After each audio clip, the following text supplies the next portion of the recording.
Masih ingat kasus Joshua Towo? Nggak ada sesuatu yang benar-benar random di hidup kita ini, benar ya? Kita nggak cukup menjadi seorang pastor, menjadi seorang pendeta, atau menjadi seorang apologet. Kita juga harus menjadi seorang intel. Kita juga harus menjadi seorang detektif, penyelidik. Kenapa?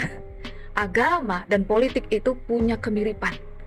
Agama dan politik ini paling banyak kejahatan di dalam, paling banyak penipuan di dalam, paling banyak pengkhianatan di dalam.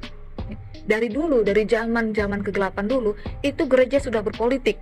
Jadi orang-orang yang berpolitik di dalam agama, kalau kita bicara tentang pride, otoritas, mau muncul dengan filsafat kata tendang kiri tendang kanan, melemahkan orang-orang sekitar, kepemimpinan yang seperti ini itu sudah dari dulu terjadi di ruang lingkup agama. Almarhum papa saya itu adalah seorang lawyer yang juga seorang debater.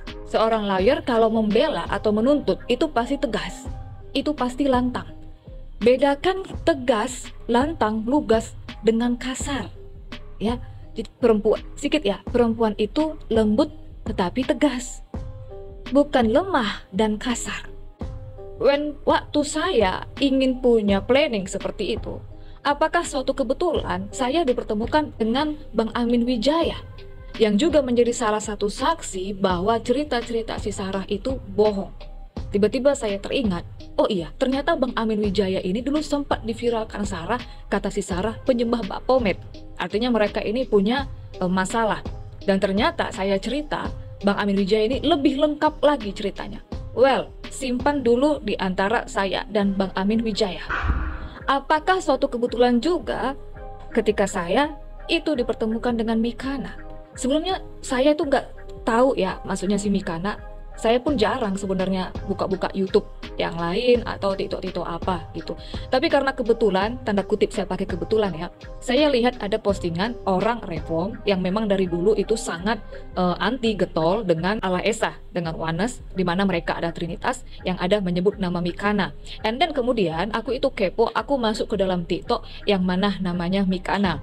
Nah, terus di situ aku lihat pas kebetulan, apakah suatu kebetulan juga aku diarahkan ke salah satu konten dari si Mikana yang di sana ada orang nanya apakah dia seorang Oneness apa Trinitas. Nah, ternyata setelah aku lihat di situ paham Mikana dengan saya itu sama. Dan secara jujurly, kata Vindili ya, kata Chef Vindili, jujurly di dunia apologet ini perempuan yang sama pahamnya itu dengan saya, Allah Esa, Yesus adalah Bapa, itu sangat sulit. Kebanyakan laki-laki sangat sulit mencari serikandi perempuannya. Di situ saya senang, saya mau support, and then aku minta nomor WA-nya. Yang pertama aku inbox. Oke, apakah suatu kebetulan saya dipertemukan dengan Mikana, di mana Mikana dekat dengan Bang Amin, kemudian Bang Amin tahu cerita tentang Sarah, dan saya sebelumnya itu punya planning mau membuka kasus kembali Joshua Towo. Apakah suatu kebetulan? Tugas saya di sini hanyalah mengingatkan. Nuh sudah mengingatkan, Nuh sudah memperingatkan, tapi diabaikan. And then terjadilah bencana, baru semua pada teriak-teriak. Ya, tugas saya di sini bukan memaksakan orang. Saya cuma sampaikan ini air beracun. Nanti kalau diminum mati. Tapi kalau misalnya ada orang yang mau minum silakan. Yang mau keracunan, yang mau binasa ya silakan. Yang penting di sini saya sudah mengingatkan. Jadi kalau misalnya ada sesuatu terjadi di depan, yang nanti mungkin yang namanya suatu kejahatan itu pasti akan terbuka sesuai dengan waktunya. Dan kalau misalnya ada bencana, sesuatu yang tidak enak itu terjadi, mohon diingat. Seorang Kesidepari itu sudah mengingatkan. Di sini saya membedakan antara kesalahan sama kejahatan. Orang mau di luar mau gimana-gimana, kalau punya kesalahan sebenarnya itu bukan di ranah-ranah saya sih ya. Tapi di sini adalah kejahatan. Bedanya kesalahan gini, kita ini pergi ke rumah orang, ada guci mahal. Tiba-tiba kita jalan kesenggol, gucinya jatuh pecah. Itu kesalahan. Tapi kalau misalnya kita pergi ke rumah orang, kita tahu ini guci mahal. Kita tahu guci mahal, kita sengaja tendang, jatuh, terus pecahan belingannya itu kita ambil, kita tusuk pemilik rumahnya. Itu kejahatan. Kejahatan inilah yang harus dibukakan. Kejahatan ini yang harus dibongkar. Dan itu sekarang yang saya lakukan. Well, singkat ceritanya, saya dengan Sis Mikana, ini ada chatan, ada telepon. Nah, tadinya itu cuma mau kombur-kombur masalah apa ya tentang Allah Esa, dan tiba-tiba ada singgung tentang Samuel Siahaan yang mau menjadi partner atau kerjasama atau yang membuat suatu kelompok mendirikan gereja. Di mana saya belakangan itu ada kasus dengan Samuel Siahaan. Tadi awalnya saya tidak mau menceritakan tentang Samuel Siahaan. Kenapa? Dari mana gua tahu si Mikana kenal sama Samuel, kan begitu. Apakah pertemuan saya dengan Amin dan pertemuan saya dengan Mikana itu suatu kebetulan atau memang Tuhan izinkan? Dan kemudian di situ ada narasi bahwa Bapak Ruben Marpaung juga ingin terlibat di dalam ya, mendirikan suatu kelompok. Warna sebelumnya saya itu sudah masuk ke TikTok Pak Ruben. Apakah ini semua suatu kebetulan?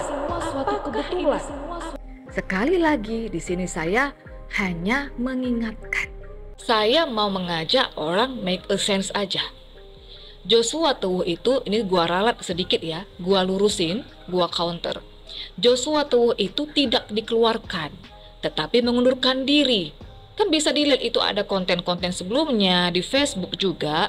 Ya, waktu rapat kan Joshua Tuwuh diminta untuk menarik doktrinnya, tidak mau, lebih memilih mempertahankan doktrin daripada jabatan-jabatan.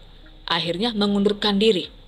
Ingat ya, Samuel Siahaan, Sarah ini dipecat dari sinode, dikeluarkan dengan tidak hormat. Perbedaan orang dipecat dengan mengundurkan diri itu sangat besar. Ya, biasanya kalau orang dikeluarkan, orang dipecat dengan tidak hormat, itu pasti akan sakit hati dan pasti akan menyemburkan gosip-gosip, pasti akan menjelek-jelekkan. Well, perhatikan ini. Kalau orang melamar kerja dalam satu perusahaan dan kemudian dia menjelek-jelekkan perusahaan yang lama, biasanya pemilik perusahaan itu atau yang mewawancarai itu tidak akan memakai orang ini. Perhatikan ini. Biasanya kalau misalnya ada orang yang wawancara melamar kerja, terus dia menjelek-jelekkan, menceritakan kekurangan dari perusahaan yang lama, biasanya perusahaan yang baru ini, pemimpinnya di sini, itu nggak akan memakai orang ini. Itu psikologis. Kenapa? Bisa terjadi terulang kembali kalau misalnya ada sesuatu yang tidak enak, atau bagaimana, dia juga pasti nanti akan menjelek-jelekkan perusahaan ini. Dan perusahaan yang bagus, pemimpin yang bagus, itu tidak akan mempertaruhkan pride-nya, integritas perusahaannya untuk orang yang seperti ini. Ketiga, saya mau mengajak make a sense. Kenapa Samuel Siahaan dipecat dari tim bandnya? Tim bandnya ini, kami sudah ada komunikasi dengan kawan dan ada testimoni di konten sebelumnya. Ya. Band ini band yang kerja di kapal pesiar dan bukan sembarangan dan susah mencari anggota, mencari gitaris. Kenapa bisa teman-temannya, timnya, leadernya nekat mengeluarkan dia, di mana untuk mencari pengganti itu sulit. Kalau tadi gampang mencari pengganti, ya kita gampang ngeluarin orang. Tapi dengan sulitnya mencari pengganti dan kemudian prospeknya bagus, kenapa tim bandnya, leadernya itu nekat memecat dia, mengeluarkan dia? Ada apa? Kan begitu. Saya tahu sudah ada di konten saya sebelumnya. Ya kerjanya di kapal pesiar itu mabuk, lupa kunci lirik. Kenapa? Nimbrungnya sama perempuan terus. Kerjanya nggak beres. Tidur sama perempuan. Leader dilawan. Kawan-kawan dilawan. Sudah pernah ada kasus. Udah 4 saksi. Tetapi dia masih bisa berdalih. Dan masih banyak lagi. Salah satunya dari leadernya bilang, proyeknya itu pernah digagalkan oleh Samuel Siahaan. Ini persaingan orang ini begitu kuat, bukan hanya bicara persaingan ya, tapi gimana menjatuhkan orang. Kemudian kedua, di waktu yang tidak rentang lama, begitu dia dipecat dari tim bandnya, kenapa bisa sinode juga memecat dia dengan tidak hormat, mengeluarkan dia? Sudah dari kerjaan dipecat, dari sinode dipecat. Ini jadi pertanyaan. Begitu juga dengan Sarah dipecat. Artinya saya pemberitahuan Samuel tidak di sinode lagi. Mereka masih terus itu. Yang gak usah ditanggapi, gimana mana bisa dihentikan. Lama kan capek sendiri mereka. Seharusnya bertanya ini, loh kok bisa separah apa, ada apa? Bagaimana personality orang ini? Kok bisa dari kerjaan, dari tim bandnya, dari sinode, di mana notabene ketua sinode ini itu sudah menganggap dia keluarga dekat, itu pun nekat dipecat. Berarti kan udah benar-benar yang luar biasa. Kira-kira sudah serusak apa sih lobus frontalnya si beliau ini? Dia di belakang diam-diam mengirim surat kaleng ke kantor suami saya supaya suami saya dipecat. Ya puji Tuhan suami saya tidak dipecat. Bagaimana mungkin? Gak mungkin anak iblis itu vs anak Tuhan ya. I mean di sini bukan bicara masalah saya, suami saya atau dia saja. Tapi begini ya, logisnya. Kalau dia bisa melakukan itu, apa yang dia tidak bisa lakukan juga ke orang lain dengan pola yang sama? Kejahatan apa yang tidak bisa dia lakukan juga nanti? Kalau misalnya ada yang tidak sesuai dengan ekspektasinya atau dia tidak suka dengan orang lain.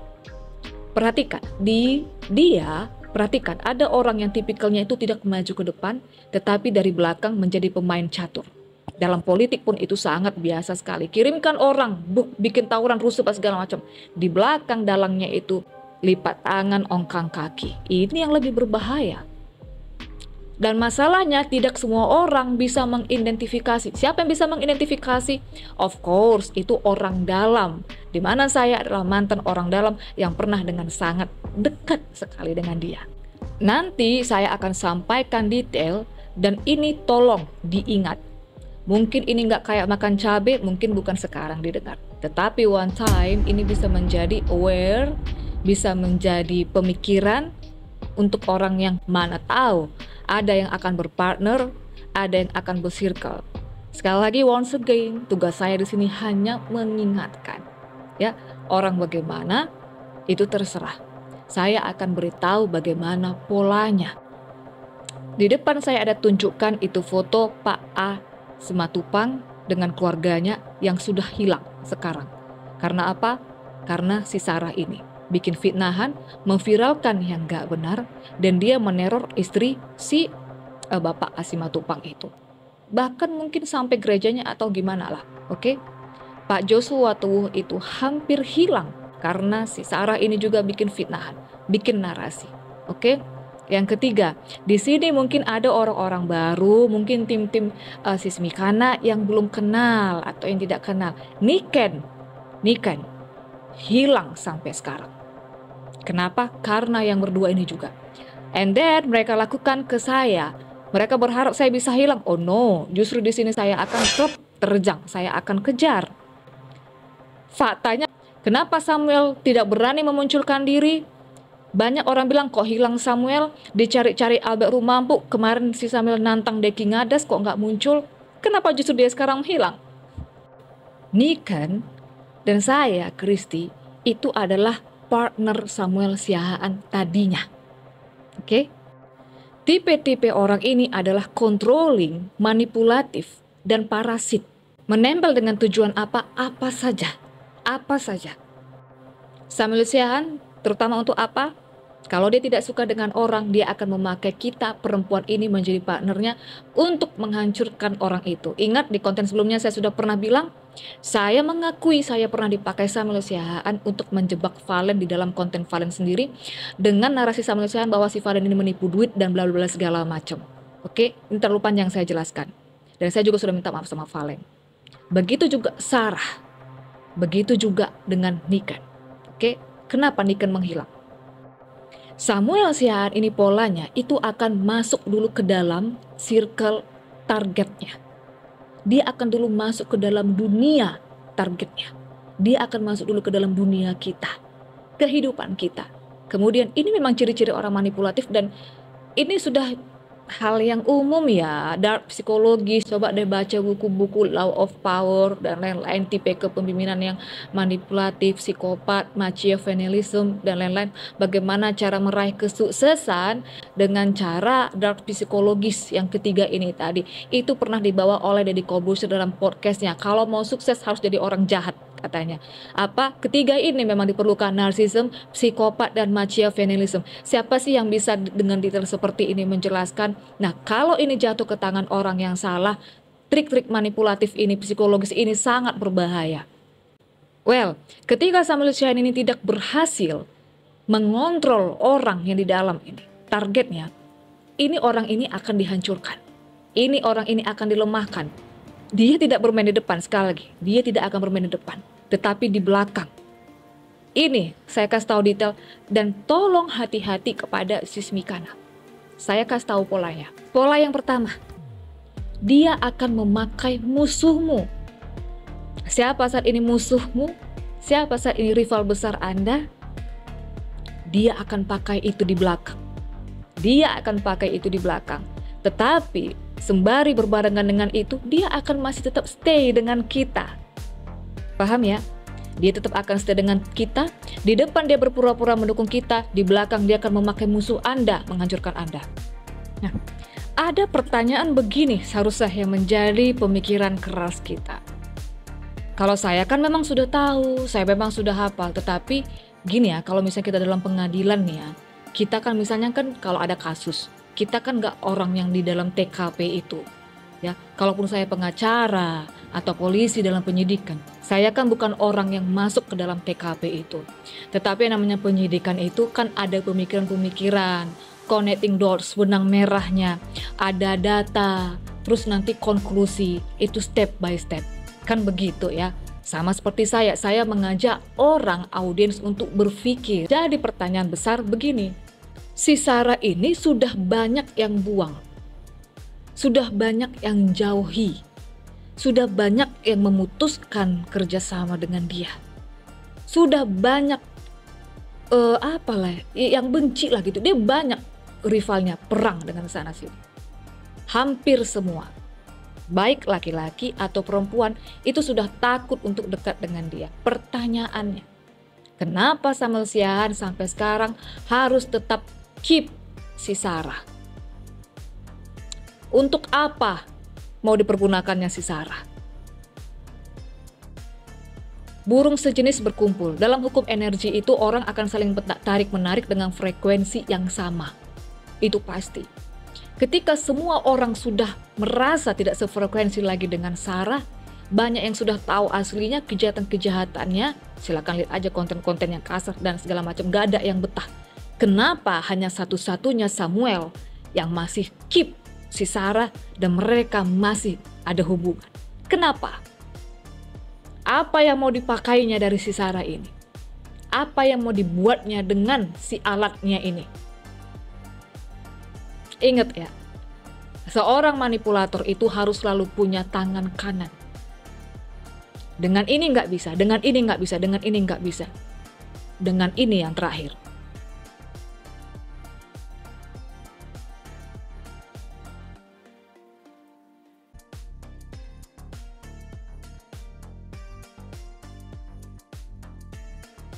Samuel Siahaan yang kata kawan-kawan bandnya juga seorang manipulator expert. Bagaimana cara menyiasati seorang manipulator? Saya akui sangat sulit melepaskan diri dari orang ini. Dari orang narsisme ini sangat sulit melepaskan diri.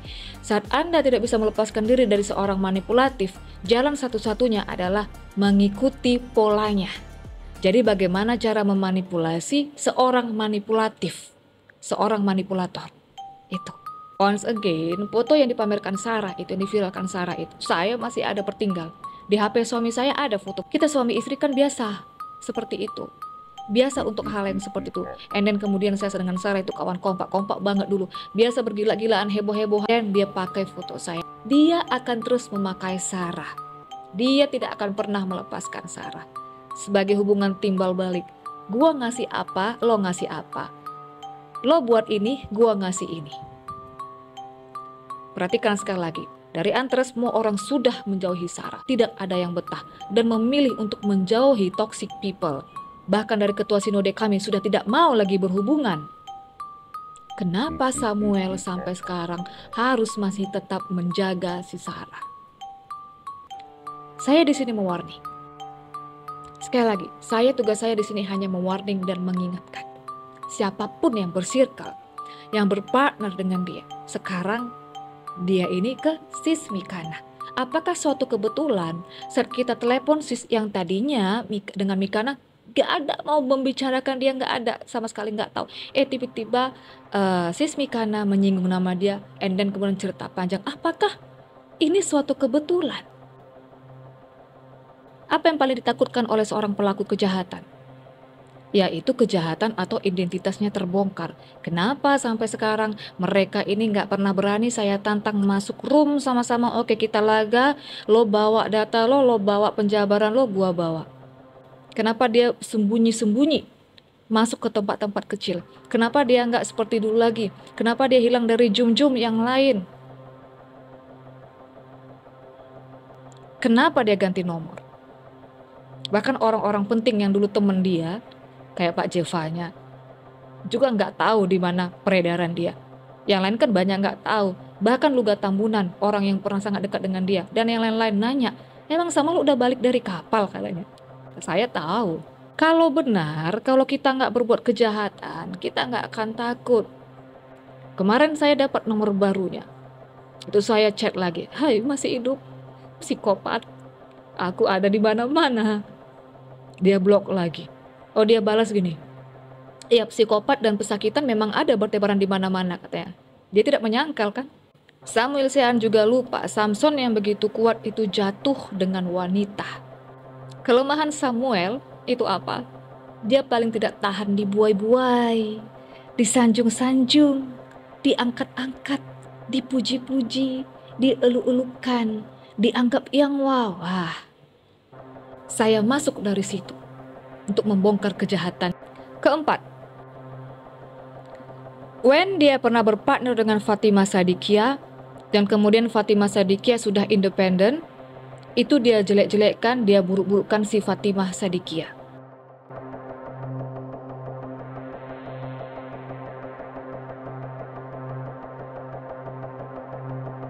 Niken, setelah Fatimah kalau nggak salah itu Niken, gue nggak tahu yang mana duluan mana yang ini ya. Niken menjadi partner dia di dalam dunia apologet. Tidak sesuai dengan ekspektasi controlling dia lagi. Ini kedua wanita ini sempat memang didekatin dia, dalam hubungan pribadi yang khusus. Oke?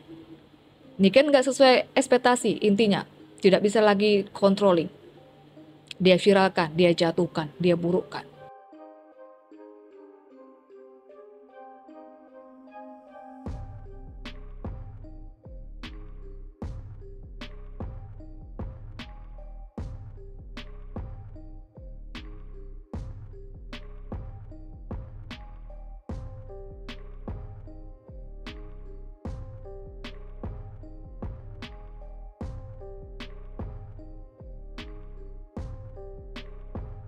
Samuel menyebarkan image Niken ke semua orang, termasuk ke saya. Si Niken itu kerjanya di kafe remang-remang, dia nemenin om-om, open BO ke semua laki-laki dan segala macam. Lagi-lagi dia memakai Sarah. Sarah memviralkan Niken di kontennya. Di situ Sarah menyebut Niken itu sebagai pelacur. Jadi sebenarnya ini hanya masalah waktu. Cepat atau lambat siapapun yang berpartner, yang bersirkel dengan dia, dengan Samuel Sean ini, cepat atau lambat hanya masalah waktu. Pola pertama, dia akan memakai musuhmu dari belakang. Kedua, dia bahkan bisa memakai circle-circle atau orang-orang atau teman-teman yang ada di dalam kerjasamamu. Dia akan membuat kau malu dulu dari circle-circlemu. Ketiga, dia sanggup membuat akun palsu yang akan memakai fotomu seperti yang dilakukan ke saya. Kalau ada akun palsu nih atas nama foto kalian dan ternyata itu bukan kalian yang buat, ada isinya aneh-aneh dan segala macam, ini layak dicurigai. Guys, dalam penyelidikan itu semua itu layak dicurigai. Dalam kasus pembunuhan, itu yang layak dicurigai bahkan dari orang dekat. Makanya lebih hati-hati dari orang dekat. Musuh yang nyata itu nggak lebih berbahaya daripada orang dekat yang menjadi udang di balik bakwan, musuh dalam selimut. Rambut bisa sama hitam. Hati siapa yang tahu. Di sini saya mengingatkan. Apakah dia lakukan itu hanya kepada perempuan? No. Oke. Actually, sebenarnya Samuel Sean ini adalah orang yang insecurean. Dia insecure dengan pendeta-pendeta. Kenapa? Satu, saya sudah sampaikan konten sebelumnya, mereka tidak pernah khotbah di mimbar. Kemudian kedua, apalagi sekarang sudah dipecat ya. Kemudian yang kedua, kalau misalnya dalam perdebatan, banyak rival-rival tuh selalu nyeletuknya begini, kau gak pernah sekolah pendeta, kok gak pernah STT. Jadi ada perasaan insecure. Bagaimana cara dia menutupi rasa insecure itu? Kalau misalnya dia naik menjadi pendeta, mungkin akan sulit. Untuk mau dipanggil khotbah misalnya itu akan sulit. Ya, kenapa Tuhan gak pernah memanggil dia untuk khotbah di mimbar? Mereka berdua dengan Sarah, kenapa Tuhan gak pernah memakai? Bagaimana cara termudahnya melemahkan si pendeta-pendeta yang di sekelilingnya tadi? Apakah dia mampu berkhianat? Sangat mampu, tetapi halus. Ya, tujuan dia bukan untuk membunuh secara fisik, bukan. Nah, Pak Jevanya yang pernah satu tim dengan dia, yang pernah ngajak dia pelayanan, itu dia fitnah. Katanya Pak Jevan yang selingkuh dengan Ibu Utiwati Mena. Terus ketua sinode kami yang pernah ngajak juga rapat plena segala macam difitnah. Joshua Tuwuh yang pernah ngajak dia podcast bareng, dia pakai Sarah untuk mensupport fitnahannya si Sarah. Mereka seperti parasit. Ketika mereka tidak bisa mengontrol lagi, ketika dia tidak bisa mengontrol si target ini, maka yang dilakukan adalah mengontrol pemikiran orang terhadap Anda. Niken ini adalah partner Samuel yang pernah jaya di masanya, yang sudah banyak sering masuk ke room Muslim.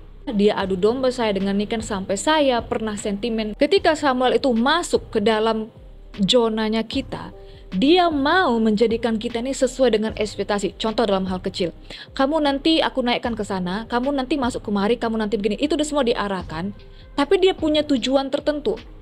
Ketika itu sudah tidak sesuai dengan ekspektasi dia, kalau kita tidak mau, dia ngamuk-ngamuk saya masuk ke JT sendiri tanpa bantuan dia. Dia dari dulu menawarkan saya kesini. Enggak, saya nggak mau pakai dia. Kalau emang Tuhan memang sudah timingnya, saya akan dibawa kemari. Begitu ya, bukan harus gua melalui dia.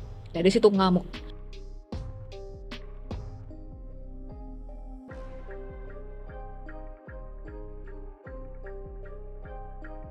Kenapa? Satu, dia ingin setiap ada orang, perhatikan orang yang mungkin kelihatan muncul entah di Facebook atau di medsos, orang ini kelihatan dan dikenal, dia mau menjadi orang yang berkontribusi untuk kita.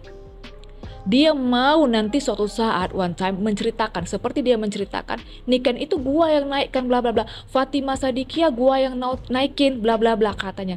Padahal sebenarnya bukan dia yang menaikkan Fatimah Sadikia, dan sekarang dia berada di dalam circle Mikana. Mungkin nanti dia akan bilang nanti kamu begini, akan begini. Tapi begitu nanti suatu saat one time tidak sesuai dengan ekspektasinya, disinilah bencana mulai muncul. Halo Bang Amin Wijaya. Iya, shalom. Iya, shalom. Lagi sibuk. Iya. Ganggu dikit bentar waktunya. Enggak. Oke. Santai aja. Iya. Jadi kan kayak gini, aku minta waktunya sedikit ya Bang ya. Aku pernah ngelihat Siapa nih? Kristi Depari. Oh, gitu. Kenal lah Iya, pasti, oke. kita pernah ketemu di TikTok ya. Oh, gitu. Lupa. Terus. Di tempat Pak Ruben kemarin kalau nggak salah. Sama Joshua Tuwuh. Oh, Gitu. ya, kenapa sister? Nah, ini kan aku dapat kabar kemarin itu, aku kan ada sedikit perseteruan dan aku ingin membuka kembali bagaimana perkara sesungguhnya tentang Joshua Tuwuh, di mana aku dulu tuh kan temen nama Sarah deket banget, dan aku tahu nih kira-kira 80% cerita sebenarnya ada. Terus aku ada dapat kabar nih ya, Bang Amin ini kan dulu kayaknya agak ada deket sama Pak Joshua Tuwuh, entah satu grup atau apalah kemarin kan Bang. Di Facebook itu udah banyak banget yang bully, terus aku juga kena imbasnya. Kenapa? Karena aku dulu temennya si Sarah, jadi yang lain itu pun pada ngebully aku karena namaku tuh diseret-seret dalam konten si Sarah, dimana aku tahu itu nggak bener gitu. Jadi kalau dari testimoni dari aku aja kan bisa aja subjektif dan aku bikin-bikin, dan aku nggak mau begitu, harus ada data yang kuat, informan kan begitu. Ya, kamu Kristi yang pernah diupload sama Julius. Iya benar, di channel Julius kemarin. Aku bilang siapa ini Kristi lagi? Iya gini, kalau kamu masih ingat, JT pernah membuat sebuah konten 10 dari ini Kristuber akan banyak yang akan ditangkap. Kau lupa pada kontennya 10 akan terkena begitu. Mungkin Masih ingat? pernah silap dikit lihat sih, aku jarang lihat ini. Terus gimana? Itu kan sempat menjadi heboh. Nah, Dan saya kan orangnya nggak mau main asal menuduh atau apa. Betul.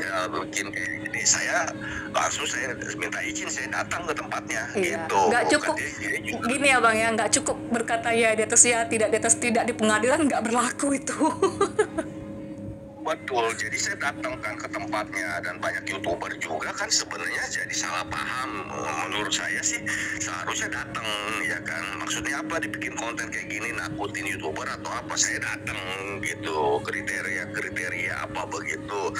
Dan lagi waktu itu kalau nggak salah Sarah pernah datang juga sekali kan di sana Sarah, dan iya. menginap di situ. Ini yang Betul. pertama ya, terus yang kedua gitu dia udah balik. Dan saya juga bingung ya dia dapat data dari mana dia itu masuk dalam daftar hitam gitu. Si Sarah Yang ini. istilahnya kalau nggak iya Emang iya, nama dia yang udah dari di atau Polda, jadi memang jadi Polda. target besar dia untuk dicari, target besar banget dia itu. Mm-mm. Iya karena kan konten-kontennya kan waduh tahu sendiri kan Iya, tentang betul. agama Islam mana konten-konten dia. Kas- Nah dia telepon saya kok aduh gimana ya ini Bang Amin apa gini gue datang ke tempat JT gitu. Oh, jadi Itu dia kan telepon kalau Bang misalnya Amin, dia telepon Bang Amin kemarin. Iya sekarang gini aja nomornya yang itu kalau memang dia nggak pernah ini buka aja di Bares kan bisa membuka betul kan? Betul. Kan dia memang suka gini ya Bang ya. Dia kalau depan kamera itu kalau kata orang Batak tuh suka panggaron kayak sok jago, sok berani. Padahal sebenarnya di belakang itu pengecut sih aslinya. Iya gitu kalau saya katakan ya jika iya katakan tidak jika tidak selebihnya dari setan betul nggak? Betul.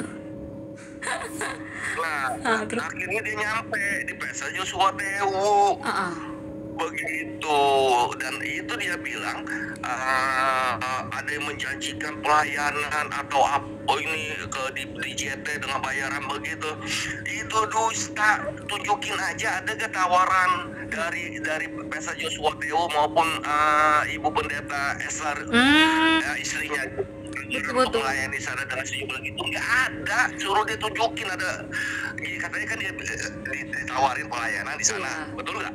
Iya benar, dan satu lagi Bang, dia katanya ninggalin bisnis dia, hoax, dia nggak punya bisnis apa-apa.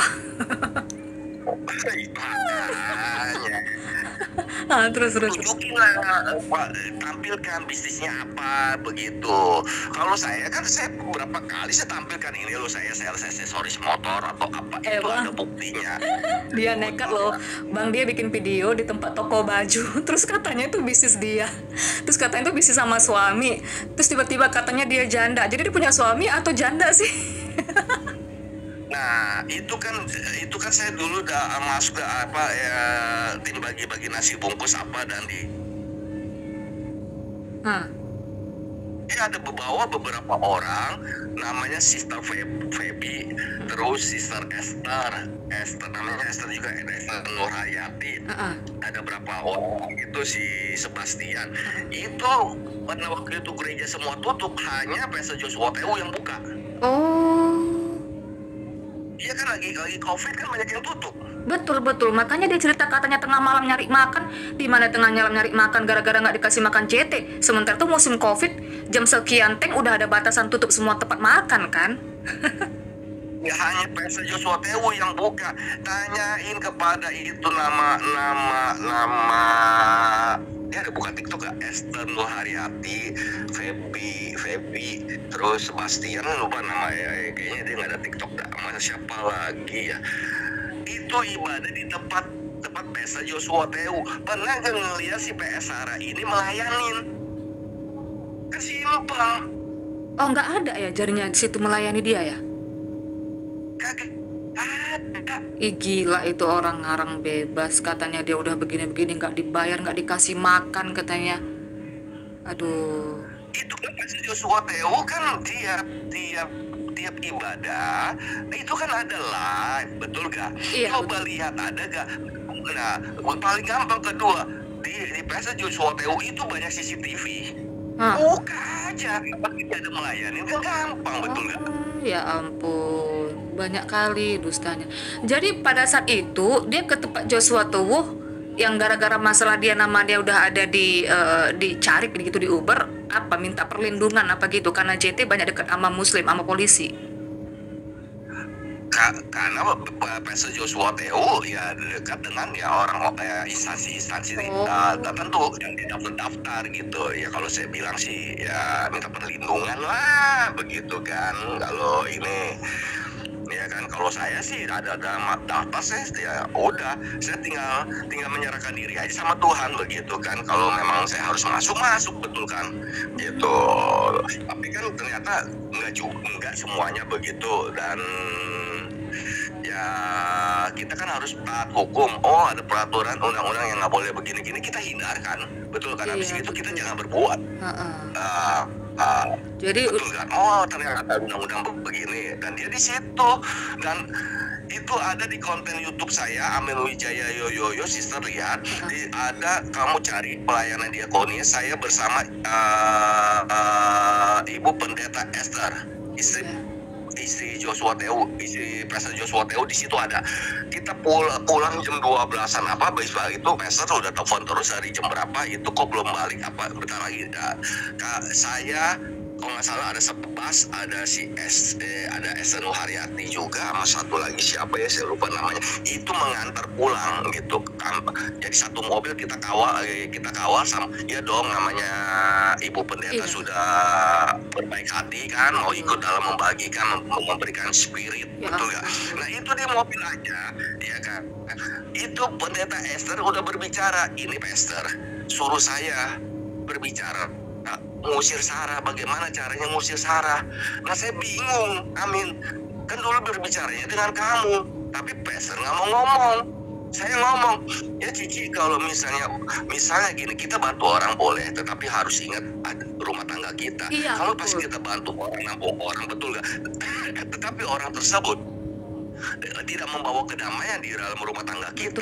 Ya kita harus dengan rumah tangga kita. Dan seorang istri itu biasanya ada feeling, ini beres nggak ini perempuan ini, begitu. Nah, Pendeta Esther itu orangnya nggak tegaan ngomong. Saya berani konfrontasi dengan Pendeta Esther gitu. Itu di dalam mobil ngomong, berbicara, ya Cici harus tegas gitu. Kemana Cici harus tegas. Oh, dia Chinese ya? Dibandingkan rumah tangga ribut, ya suruh dia keluar lah.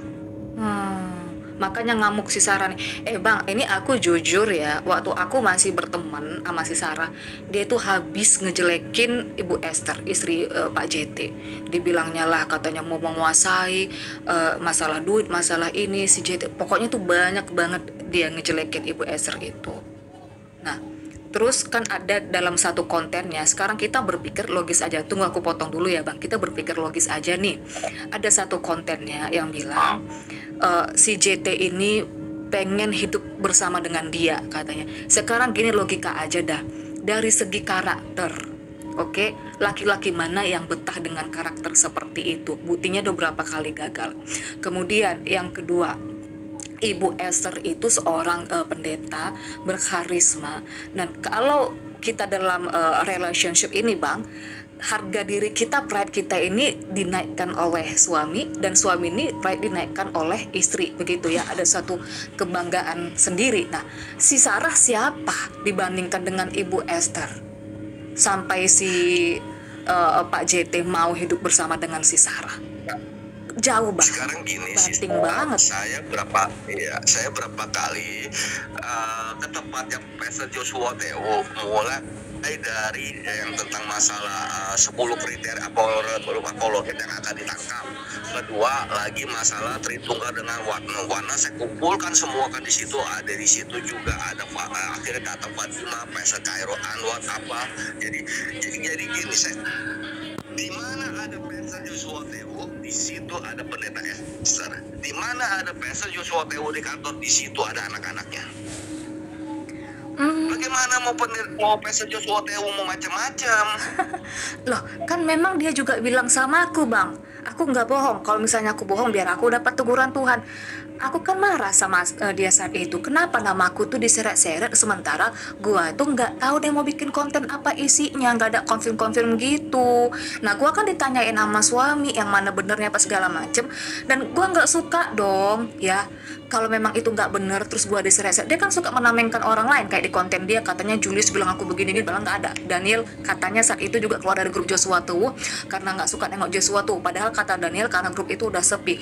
Dia bilang sama aku begini, Bang Amin, Kristi, kalau kau bicara nanti aku bisa masuk penjara dan Joshua tuh nanti akan menang. Sekarang hidup matiku di tanganmu, terserah kaulah Kristi. Dia bilang begitu sama aku. Nah, gua kan bingung, ini kawan gua nih. Kan bingung gua nih ya, mau gua bela atau mau gua gimana. Kalau gua belain, aku tuh habis dibully di Facebook, Bang Amin, gara-gara kasus-kasus dia ini. Nah, kalau gua nanti kasih tau yang sebenarnya, gua kan kayak nikah dari belakang. Jadi si Sarah ini nggak tahu diri. Dia tuh banyak sebenarnya, kayak JT ngelindungin dia, kayak kita menjaga dia. Tau-taunya dia gitu ngefitnah orang. Itu kan iblis begitu. Iya, sekarang gini, dia katanya terjadi hal-hal yang begini di apartemen atau apa. Itu apartemen tempat tinggal para pelayan gereja. Lagi waktu itu masih ada yang bantu Jo kan anaknya kan.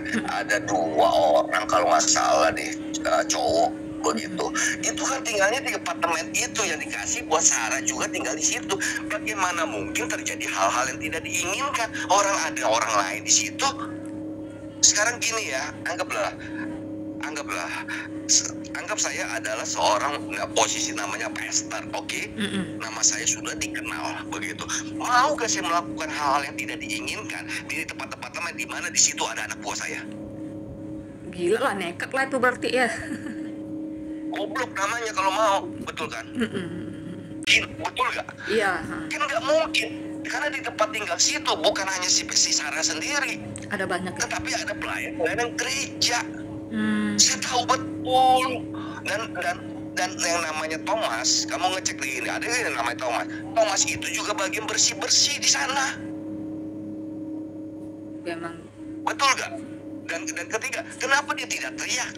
Betul. Nah, itu kan satu komen dia di situ di YouTube-nya dapat, dia bilang waktu saya dipeluk dari belakang, saya cuman diam saudara, nggak bisa gimana-gimana, saya cuman mematung, tangan saya di bawah. Rudy Yohanes juga sampai ketawa kedengar narasi itu. Terus yang lucunya, orang awam kok bisa nggak bernalar dengan logis. Gua nih perempuan, Bang, gua perempuan. Kalau gua udah pernah mau dicaburin di suatu tempat, ada walaupun mau, entah belum jadi pun, gua akan ninggalin tempat itu. Kenapa dia masih berada di situ? Saya nggak mau menghina fisik orang atau apa ya, gitu ya.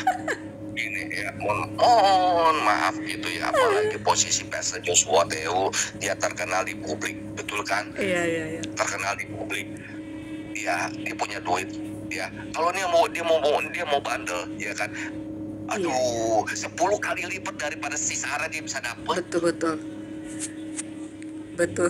Dan ini aku tambahin ya, Bang. Maaf Magen ya. Sebenarnya kita lebih berwibawa siapa tahu gak, Pendeta Esther Rumah Peya.